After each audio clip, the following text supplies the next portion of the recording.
दुश्मन को अपनी जान कहते हैं, हम अपनी जान के दुश्मन को अपनी जान कहते हैं। मोहब्बत की सी धरती को हिंदुस्तान कहते हैं। जो दुनिया में सुनाई दे उसे कहते हैं खामोशी, और जो आंखों में दिखाई दे उसे तूफान कहते हैं। और जो ये दीवार का सुराग है साहब, ये जो दीवार का सुराग है, चाइना, अमेरिका, पाकिस्तान की साजिशों का हिस्सा है। मगर हम इसे अपने घर का रोशनदान कहते हैं। मेरा मानना है कि 52 सेकेंड के लिए राष्ट्रगान में खड़े हो जाना, वंदे मातरम, भारत माता की जय के नारे लगाना देशभक्ति नहीं है। अब आप कहेंगे कि देशभक्ति क्या है? मेरा मानना है, यदि कोई व्यक्ति अपना काम पूरी लगन, ईमानदारी और मेहनत से करता है तो यही उसकी देशभक्ति है। क्या बात है? व्हाट्सएप, फेसबुक, इंस्टाग्राम, टेलीग्राम में दीप्ति 3 रंगों में रंग लेना देशभक्ति नहीं है। यदि आप कहते हैं कि साल के 2 दिनों में हाथ में तिरंगा ले लेना देशभक्ति है, तो मैं आपसे पूछना चाहूंगी कि फुटपाथ पे रहने वाला वो बच्चा ट्रैफिक की छांव में, नंगे पांव में जब हाथ में तिरंगा लेकर बेच रहा होता है, तो क्या ये उसकी देशभक्ति है? जी नहीं, ये उसकी देशभक्ति नहीं, उसकी पेट की शक्ति है जो उसे ऐसा करने पर मजबूर कर रही है। अपने देश, अपने राष्ट्र, अपने समाज के लिए समर्पण का भाव ही देशभक्ति है।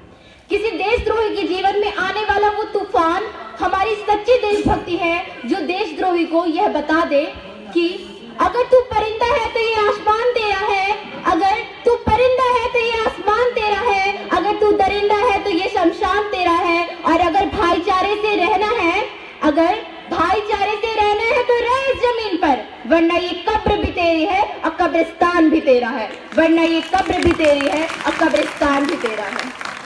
देशद्रोही से ज्यादा देशभक्ति तब आहत होती है जब एक औरत को जिंदा इसलिए जला दिया जाता है क्योंकि वे दहेज लोभियों की भूख शांत नहीं कर पाती। और उससे भी ज्यादा देशभक्ति तब कराई उठती है जब मुसीबत में फंसे लोगों की जान बचाने से ज्यादा हम सेल्फी लेकर अपनी लाइफ बढ़ाने में लगे होते हैं। 21वीं सदी के युवा, जिनकी जिम्मेदारी थी अपने देश, अपने समाज, अपने राष्ट्र की आशाओं को बांधे रखने की, वही युवा अब 4x4 की छोटी सी स्क्रीन पर अपनी कोमल उंगलियों के घर्षण मात्र से अपनी भावनाओं की इमोजी भेज रहा है। आज हम बता देना चाहते हैं कि हम महिला सुरक्षा के नाम पर 4थे स्थान पर आते हैं, और हर कदम पर ऐसे सवाल उठाए जाते हैं जिसकी कल्पना एक मर्द कभी नहीं कर सकता। साड़ी का पल्लू ज्यादा नीचे तो नहीं है, लोग कैरेक्टर पर सवाल उठाएंगे। ज्यादा हंस बोल तो नहीं रही, लोग गलत मतलब निकालेंगे, और न जाने क्या क्या। अगर एक मर्द रात भर काम करता है तो घर वाले कहते हैं हाय बेचारा कितना काम करता है, और अगर एक औरत रात भर काम करे तो घर वाले कहते हैं ऐसा क्या काम था जो रात भर करना गड़बड़ गया, और न जाने क्या क्या। इन सवालों की कल्पना आप शायद कभी नहीं कर सकते। आप क्या सोचते हैं कि हम में से कुछ औरतों ने लिख पढ़ क्या लिया, आपकी और हमारी जिंदगी बराबर हो गई? जानते क्या है एक आप औरत होने के बारे में? हम एक ऐसे समाज में जीते हैं जहाँ पत्थर की मूरत को लगते हैं 56 भोग, और भूखे नंगे तड़पते सो जाते हैं लोग। क्या बात है? और भूखे नंगे तड़पते सो जाते हैं लोग। यदि बात मैं राष्ट्र निर्माण की करूं और मैं आपसे पूछूं कि राष्ट्र क्या है, तो शायद मेरा उत्तर होगा मैं राष्ट्र हूं, आप राष्ट्र हैं। यदि इस देश की जनसंख्या 125 करोड़ है तो देश का हर एक नागरिक 1/125 करोड़ हिंदुस्तान है। यदि मैं कहूं कि राष्ट्र के निर्माण की तुलना मैं एक भवन से करूं, तो देशभक्ति उसकी बुनियाद है जिसके बिना उस भवन का निर्माण असंभव है। तो आओ मिलकर एक ऐसे राष्ट्र का निर्माण करते हैं जहाँ माताओं और बहनों में कटाक्ष नहीं, कविताएं हो, जहाँ बंदिशें नहीं आजादी हो, जहाँ मॉब लिंचिंग की घटनाएं नहीं वसुधैव कुटुंबकम की भावना हो।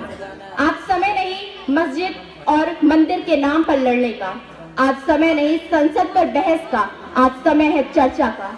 और किस बात की चर्चा पर? कि हमने जिस हिंदुस्तान की कल्पना की थी वो मिला क्या? जिस हिंदुस्तान का सपना देखा था उसे पाया क्या? शायद नहीं। मेरा मानना है कि राष्ट्र का निर्माण तभी संभव है जब देश में स्त्रियों की पूजा नहीं उनकी इज्जत की जाए, देश में राष्ट्र निर्माण तभी संभव है जब एक गरीब का बच्चा मध्याह्न भोजन के लिए नहीं, विद्या अर्जन के लिए सरकारी विद्यालय की चौखट पर अपना कदम रखे। मेरा मानना है कि राष्ट्र का निर्माण तब तक संभव नहीं हो सकता जब तक एक नागरिक चारित्रिक रूप से भ्रष्ट, मानसिक रूप से दिवालिया, धार्मिक रूप से अंधा, राजनीतिक रूप से गंदा और शैक्षिक मानव मूल्यों के आंकड़ों से छिन्न भिन्न पैबंदमयी अखंडमयी भारत को खंड खंड करता रहेगा, तब तक राष्ट्र का निर्माण संभव नहीं है। मेरा मानना है कि राष्ट्र के निर्माण के लिए बड़ी बड़ी बातें नहीं, छोटी छोटी कोशिशों की जरूरत है, क्योंकि अक्सर ठोकरें पत्थरों से लगा करती है, पहाड़ों से नहीं। और राष्ट्र का निर्माण पर्वत पठारों और नदियों से नहीं होता, नागरिकों से होता है।